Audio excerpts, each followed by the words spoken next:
Welcome to SUK Simple English YouTube channel. ඉංග්‍රීසියෙන් වාක්‍යයක් ගොඩනගා ගන්න නිපාත පද අත්‍යවශ්‍ය වෙනවා. ඉතින් මේ දවස්වල අපි කතා කරමින් ඉන්නේ එදිනෙදා කතාබහේදී වාක්‍ය ගොඩනගා ගන්නට අත්‍යවශ්‍ය වෙන නිපාත පද 20ක් සම්බන්ධව. ඒ පාඩම් මාලාවේ දෙවන කොටසයි මේ. ඉතින් සුපුරුදු විදියටම පාඩමේ මුල ඉඳන් අවසානයේ දක්වා ඔයා හොඳින් ශ්‍රවණය කරනවා නම් හොඳින් නරඹනවා නම් මේ සියල්ලම උදාහරණ සහිතව මතක තබා ගැනීමේ හැකියාව ඔයාට අනිවාර්යයෙන්ම ලැබෙනවා.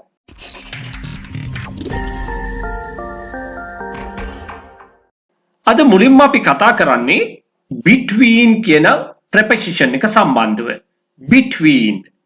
between කියලා කියන්නේ දෙකක් හෝ දෙදෙනෙකු අතර. හොඳින් මතක තියාගන්න දෙකක් හෝ දෙදෙනෙකු අතර කියන අදහස ලබා ගන්න තමයි අපි between කියන preposition එක භාවිතා කරන්නේ. Now look at these examples. Between you and me. So this is how it is used when speaking in English. ඉංග්‍රීසියෙන් කතා කරනකොට ඒක යෙදෙන්නේ මේ ආකාරයෙන්. Between you and me rather than between you and I. Between you and I කියලා grammar යෙදුනත් කතාබහේදී යොදාගන්නේ අපි spoken English වලදී you and me කියලා. Between you and me ඔබයි මමයි අතරේ. Between Sri Lanka and India ශ්‍රී ලංකාවයි ඉන්දියාවයි අතරේ. Between the house and the well ලිඳයි නිවසයි අතරේ. Between the school and the post office එකයි school එකයි අතරේ. Between those two houses අර නිවෙස් දෙක අතරේ අර ගෙවල් දෙක අතරේ.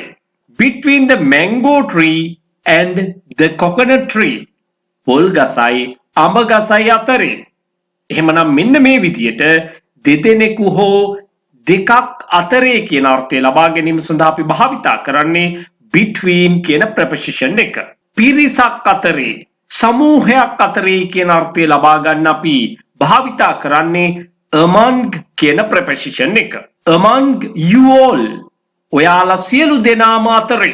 among the people මිනිසුන් අතරේ. among the countries රටවල් අතරේ. among the nations ජාතීන් අතරේ. among teachers ගුරුවරුන් අතරේ. among the teachers ගුරුවරුන් අතරේ. එක තැනක මම යොදාගත්ත among the teachers කියලා තවත් තැනකදී the නැතුව කිව්වා. the නැතුව කිව්වේ පොදුවේ ගත් කල ගුරුවරුන් කියන අර්ථය සඳහා. among teachers කියන්නේ ගුරුවරු අතරේ. නමුත් දෙවැනි අවස්ථාවේදී මම කියලා තියෙනවා among the teachers කියලා. නිශ්චිතව තෝරාගත්ත. එහෙම නැත්නම් අපි දන්න කියන පිරිසක් සම්බන්ධවයි කතා කරන්නේ. අන්න ඒ විට අපි කියනවා definite article එකක් කියලා. නිශ්චිත අව්‍ය පදයක් වෙන the භාවිතා කරනවා. එහෙමයි කියලා among the you all කියන්න බෑ. I, we, you, they, he, she, it වැනි පද සමග the භාවිතා කරන්නේ නැහැ. අන්න ඒකයි ඊට හේතුව. ඔන්න අපි ඊළඟ preposition එක විදිහට with භාවිතා කරනවා. with ප්‍රධාන වශයෙන් භාවිතා කරන්නේ සමග එක්ක අන්න ඒ වෙනුවෙන් ප්‍රධාන වශයෙන් භාවිතා කරනවා. නමුත් මම මෙහිදී මෙතන තවත් අවස්ථාවක් මම ඔයාලට දීලා තියෙනවා. බලමු අපි ඒක මොකක්ද කියලා මේ උදාහරණ කතා කරලා ඉවර වෙලා. with you ඔබ සමග ඔයත් එක්ක. with you ඔයත් එක්ක ඔයා සමග. with me මාත් එක්ක මා සමග. with her ඇයත් එක්ක ඇය සමග. with him ඔහුත් සමග ඔහු එක්ක. නමුත් දැන් බලන්න මේ ඊළඟ උදාහරණ දෙක. with a knife පිහියක් සමග. ඔව් ඒ අර්ථයක් තියෙනවා. පිහියක් සමග කියන අර්ථයක් තියෙනවා. with a knife කියන එකේ තව තේරුමක් තමයි පිහියකින් කියන අර්ථය. යම් දෙයක් ආධාරයෙන් කියන අර්ථය ලබා ගන්නත් අපි with පාවිච්චි කරනවා. I'm cutting a mango with a knife. I'm cutting a mango with a knife. මම අඹ ගෙඩියක් කපමින් ඉන්නවා පිහියකින්. එතකොට with a pen කියන්නේ පෑනක් සමග. තව තේරුමක් තියෙනවා. මොකක්ද? පෑනකින්. You are writing with a pen. ඔයා ලියමින් ඉන්නේ පෑනකින්. You are writing with a pen. with the teachers. with the teachers කියන්නේ ගුරුවරුන් සමග. ගුරුවරුන් සමග. opposite. opposite කියන්නේ එකිනෙකට මුහුණලා කියන අර්ථය. ප්‍රතිවිරුද්ධ දිශාවට ඉන්නකොට. opposite you කියන්නේ ඔබ ඉදිරිපිට. opposite the school. පාසලට මුහුණලා ඉදිරියෙන්. opposite the temple. පන්සලට ඉදිරියෙන්. opposite the bank. බැංකුව තියෙන පැත්තට විරුද්ධ දිශාවෙන්. opposite the shop. සාප්පුවට ඉදිරියෙන්. opposite the hospital. hospital එකට ඉදිරියෙන්. in front of. in front of කියන්නේ ඉදිරියෙන්. නමුත් මතක තියාගන්න ඔයා පොලිමක හිටගෙන ඉන්නවා කියලා හිතන්න. එතකොට ඔයාට ඉදිරියෙන් ඉන්න කෙනා ඔයාට මුහුණලා නෙවෙයි ඉන්නේ. එයාත් උතුරු දිශාවට බලාගෙන ඉන්නවා නම් ඔයාත් උතුරට බලාගෙන ඉන්නේ. පොලිමේ ඉන්න ඔක්කොම උතුරු දිශාව බලාගෙන ඉන්නේ. අන්න ඔයාට ඉදිරියෙන් ඉන්න කෙනා in front of you. in front of you. he is standing in front of you. ඔහු හිටගෙන ඉන්නේ ඔබට ඉදිරියෙන්. he is standing opposite you කිව්වොත් ඔහු හිටගෙන ඉන්නේ ඔබ දෙසට හැරිලා. ඔබ ඉදිරියෙන් තමයි ඉන්නේ. නමුත් එයා ඔයා දිහාවට හැරිලා ඉන්නේ. එහෙනම් opposite එකයි in front of එකයි පටලව ගන්න එපා. in front of the school. පාසල ඉදිරිපිට. in front of the temple. පන්සල ඉදිරිපිට. in front of the bank. බැංකුව ඉදිරිපිට. in front of the house. නිවස ඉදිරිපිට. in front of the hospital. hospital එක ඉදිරිපිට. එහෙනම් දැන් ඔයා දන්නවා in front of සහ opposite නිවැරදිව භාවිතා කරන හැටි. එහෙනම් දැන් බලමු ඊළඟ උදාහරණය මොකක්ද කියලා. next to. next to කියන්නේ ඊළඟට. යම් පුජ්‍යලයක්, සතෙක්, ස්ථානයක්, යම් දෙයක් සඳහන් කරලා අන්න ඊට පස්සේ කියන අර්ථය ලබා ගැනීම සඳහා අපි next to භාවිතා කරනවා. next to you. ඔයාට එහා පැත්තේ. next to the school. පාසලට එහා පැත්තේ. next to the temple.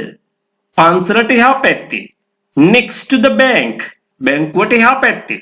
බැංකුවත් එක්කම. next to our house. අපේ නිවසට එහා පැත්තේ. next to the boutique. next to the boutique. කඩේට එහා පැත්තේ. කඩේට කියනවා අපි boutique කියලා. next to the boutique කියන්නේ කඩේට එහා පැත්තේ. එතකොට ඒ අතර තව මොනවත් තියෙන්න බෑ. දැන් කඩේට එහා කිව්වොත් කඩෙත් එක්කම ඊළඟට තියෙන එක. අපේ නිවසට එහායි next to our house කියපුවාම අපේ නිවසත් එක්කම ඊළඟට තියෙන දේ ගැනයි ඔය සඳහන් කරන්නේ. beside. ළඟ, අසල, අද්දර. ළඟ, අසල, අද්දර. නමුත් මේ වචනේට s එකක් එහෙම දැම්මොත් අර්ථය සම්පූර්ණයෙන්ම වෙනස් වෙනවා. besides. besides කියන්නේ except. හැර කියන අර්ථය ගෙන දෙන වචනයක්. besides කියලා පාවිච්චි කරන්නේ හැර කියන අර්ථය ගෙන දීම සඳහා. නමුත් මෙතන තියෙන්නේ s එක අඩු කරලා beside කියලා. එතකොට තේරුම ළඟ, අසල, අද්දර. beside you. ඔබ අසල, ඔබ ළඟ. beside the bed. ඇඳ ළඟ, ඇඳ අද්දර. beside the desk. desk එක ළඟ, desk එක අසල. beside the bank. බැංකුව අසල. හැබැයි bank කියනවා ඉවුර කියන අර්ථය සඳහා. beside the bank කිව්වොත් ඉවුර අසල කියන තේරුමත් එනවා. beside the river. ගඟ අසල. බැරි වෙලාවත් beside the river bank කිව්වොත් ගම් ඉවුර අද්දර. ගම් ඉවුර අසල. beside the well. ලිඳ අසල. ලිඳ අද්දර. along. along කියලා කියන්නේ දිගේ කියන අර්ථය ලබා ගැනීම සඳහා භාවිතා කරන preposition එක. along the river. ගඟ දිගේ. along the river bank. ගම් ඉවුර දිගේ. along the footpath. අඩිපාර දිගේ. along the fence. වැට දිගේ. fence කියනවා වැට. along the fence. වැට දිගේ. along the ridge of the paddy field. along the ridge of the paddy field. ridge කියනවා ගැටිය, වාටිය. ඒ වගේම මෙතනදී අදහස් කරන්නේ the ridge of the paddy field. paddy field එකේ තියෙන ගැටිය මොකක්ද? near. along the ridge of the paddy field. around. around. around කියන්නේ වටේට, වටා කියන අර්ථය. around the house. නිවස වටේට, නිවස වටා. around the garden. ගෙවත්ත වටා, ගෙවත්ත වටේට. around the lake. වැව වටේට. එහෙම නැත්නම් විල වටේට. around the country. රට වටා, රට වටේට. around the temple. පන්සල වටේට. පන්සල වටා. around you. ඔබ අවට. around you. ඔබ වටා. මෙන්න මෙහෙමයි ඒ වචනේ අර්ථය ගෙන දෙන්නේ. දැන් අපි අවසාන වචනේ බලමු අද පාඩමේ by. by කියන වචනේත් ගොඩාක් තේරුම් තියෙනවා. විසින්, ළඟින්, මගින්, බැගින්, අසලින්, වන විට. විසින්, මගින්, බැගින්, අසලින්, ළඟින්, වන විට වැනි අර්ථ ගෙන දීම සඳහා by ප්‍රධාන වශයෙන් භාවිතා කරනවා. by you. ඔබ විසින්. ඒ වගේම මේකේ තේරුමක් තියෙනවා ඔබ ළඟින්. by you. මං ඔයා ළඟින් වාඩි වෙන්නද? may I sit by you? may I sit by you? may I sit by you? මං ඔයා ළඟින් වාඩි වෙන්නද? එහෙනම් by you කියපුවම ඔබ විසින් කියන අර්ථය වගේම ඔබ ළඟින් කියන අර්ථයත් එනවා. by the road. පාර අසල. by the sea. මුහුද අසල. නමුත් මේ ද ඉවත් කොට මෙහෙම කිව්වොත් by sea කිව්වොත් එතකොට අර්ථය මුහුදින් කියන අර්ථය. ගමන් මාධ්‍ය තමයි සඳහන් කරන්නේ. by sea කියන්නේ මුහුදින්, නමුත් by the sea කියලා කියන්නේ මුහුද අද්දර, මුහුද අසල. by the bus. බස් එක අසල. නමුත් ද ඉවත් කොට මෙහෙම කිව්වොත් by bus. බස් එකෙන්. ප්‍රවාහන මාධ්‍යයි මේකෙන් අදහස් කරන්නේ ද ඉවත් කරපුවාම. by bus කියන්නේ බස් එකෙන්. I go to school by bus.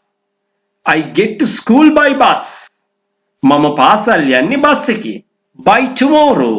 හෙට වන විට කියන අර්ථය ලබා ගන්නත් අපි by භාවිතා කරනවා. by tomorrow හෙට වන විට. by tomorrow morning. හෙට උදේ වෙනකොට. by 2025. 2025 වන විට. by 8:30 8:30 වන විට. by next year ඊළඟ අවුරුද්ද වෙනකොට. by now මේ වන විට. by now මේ වන විට. by now you have already learned 20 prepositions with examples. මේ වෙනකොට ඔයාලා උදාහරණ සහිතව නිපාත පද 20ක් ඉගෙනගෙන තියෙනවා. ඉතින් මේ දේවල් මේ විදිහට හොඳින් පුරුදු පුහුණු වීම කරලා මතක තියාගන්න. ඒත් එක්කම ඔයාගෙම කියලා මේ වගේ වාක්‍යාංශ නිර්මාණය කර ගැනීම අත්‍යවශ්‍ය වෙනවා. ඉතින් සුපුරුදු විදිහටම මේ පාඩම ඔයාට ප්‍රයෝජනවත් වුණායයි කියලා හිතනවා නම් ඔයාට ලයික් කරන්න පුළුවන්, කමෙන්ට් කරන්න පුළුවන්. ඒ වගේම හැකිතාක් දුරට මිතුරන් අතරේ ෂෙයා කරන්න පුළුවන්. මෙන්න මේ වගේ වීඩියෝ ඔයාට අප්ලෝඩ් කරපු ගමන් දැනගන්න නම් ඔයා channel එක subscribe කරලා තියාගන්න අමතක කරන්න එපා. ඔයාගේ වටිනා කාලයෙන් විනාඩි කිහිපයක් මේ වෙනුවෙන් ගත කළාට ඔයාට පාඩුවක් වෙන එකක් නැහැ. හේතුව ඉංග්‍රීසි භාෂාව ඉගෙන ගන්න වයස් ભેදයක් නැහැ. සමහර විට ඔයාට අවශ්‍ය නොවුනත් ඔයාගේ නෑදෑ හිත මිතුරෙක්ට, එහෙම නැත්නම් ඒ අයගේ දුවල පුතාලට මේක වැදගත් වෙන්න පුළුවන්.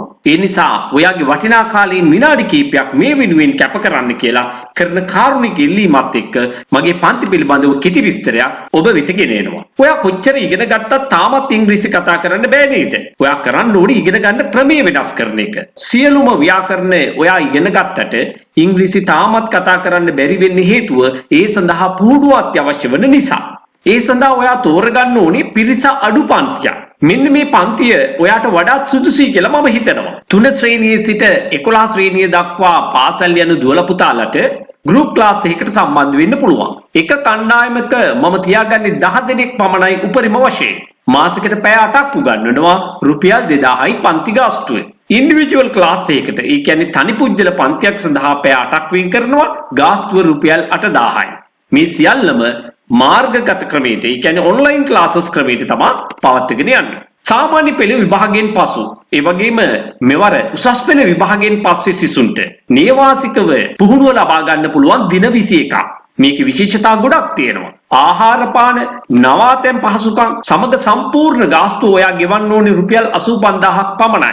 ඒ විතරක් නෙවෙයි, පාඨමාලාව සාර්ථකව නිම කරන අයට ඒ අයගේ දක්ෂතා අගයමින් සහතික පත්‍රයක්ද නොමිලේම පිරිනැමෙනවා. වෙනත් කිසිදු මුදලක් අය කරන්නේ නැහැ. දැනටමත් විදේශගතව හෝ විදේශගත වීමට බලාපොරොත්තු වෙන සිටින අයට, වැඩිහිටියන්ට, විවිධ වෘත්තිකයන්ට, ඒගොල්ලන්ටත් නේවාසික පුහුණු පාඨමාලාව සඳහා සම්බන්ධ වෙන්න පුළුවන්. ආහාර පාන නවාතැන් පහසුකම් මේ සියල්ල සඳහාම ගෙවිය යුත්තේ රුපියල් 85000ක් පමණයි. පාඨමාලාව සාර්ථකව නිම කරන අයට සහතික පත්‍රයක්ද පිරිනැමෙනවා. මේ නේවාසික පුහුණු පාඨමාලා සඳහාද බඳව ගන්නේ උපරිම වශයෙන් එක කණ්ඩායමකට 10 දෙනෙක් පමණයි. ඒ වගේම වැඩිහිටිය අයටත් ඔන්ලයින් ක්ලාසස් පැවැත්වෙනවා. එක කණ්ඩායමකට උපරිම වශයෙන් බඳව ගන්නේ 8 දෙනෙක් පමණයි. ගාස්තුව මාසිකව රුපියල් 3000යි. ගෲප් ක්ලාස් එකකට සම්බන්ධ වෙන්න බැරි අයට තනි පුජ්‍යල පන්තියක් ඉන්ඩිවිජුවල් ක්ලාස් එකක් ඇරේන්ජ් කරගන්න පුළුවන්. මාසෙකට පැය 8ක්ම දෙනවා. රුපියල් 10000ක් පමණයි අය කරන්නේ. ඔයාට කැමති වේගයෙන්, ඔයාට කැමති විදිහට ඉගෙන ගැනීමේ අවස්ථාව ලැබෙනවා. ඉතාලම අඩු මුදලකට ඔයාට උගන්වන්නත් පුළුවන්. එහෙමනම් එක පන්තියක අවම වශයෙන් 100 දෙනෙක්වත් දාගන්න ඕනේ. එතකොට සිද්ධ වෙන්නේ ඔයාට හුදෙක් දේශනයකට සවන් දෙන්න විතරයි. ඔයාට මාත් එක්ක කතා කරන්න, ඉංග්‍රීසි කතාව පුහුණු වෙන්න කිසිම අවස්ථාවක් ලැබෙන්නේ නැහැ. එහෙමනම් ඒ තුලින් ඔයාගේ ඉංග්‍රීසි කතා කිරීමේ හැකියාව දියුණු කරගන්න කිසිසේත් හැකි වෙන්නේ නැහැ. අන්න ඒ නිසා තමයි මේ සියලුම පන්ති සඳහා කුඩා කණ්ඩායමක් පමණක් බඳව ගන්නේ. පුහුණුව වැඩි වෙන තරමට කතා කිරීමේ හැකියාව අනිවාර්යයෙන්ම ඇති වෙනවා. මම මුලින්ම කිව්වනේ ඔයාට තාමත් ඉංග්‍රීසි කතා කරන්න බැරි වෙන්න හේතුවක් තියෙනවා. ඒ නිසා ඔයා ඉගෙන ගන්න ක්‍රමය වෙනස් කරන්න. ඔයා මාත් එක්ක එකතු වෙන්න කැමති නම් දැම්මම තිරේ දිස්වන අංකයට WhatsApp පණිවිඩයක් යොමු කරන්න. මේ පණිවිඩය ඔයාට වැදගත් නොවුනත් ඔබේ නෑදෑ හිත මිත්‍රයෙකුට වැදගත් වෙන්න පුළුවන්. ඊගොල්ලන්ගේ දුවලා පුතාලට වැදගත් වෙන්න පුළුවන්. ඒ නිසා මේ පණිවිඩය හැකිතාක් දුරට ෂෙයා කරන්න. Thank you everyone.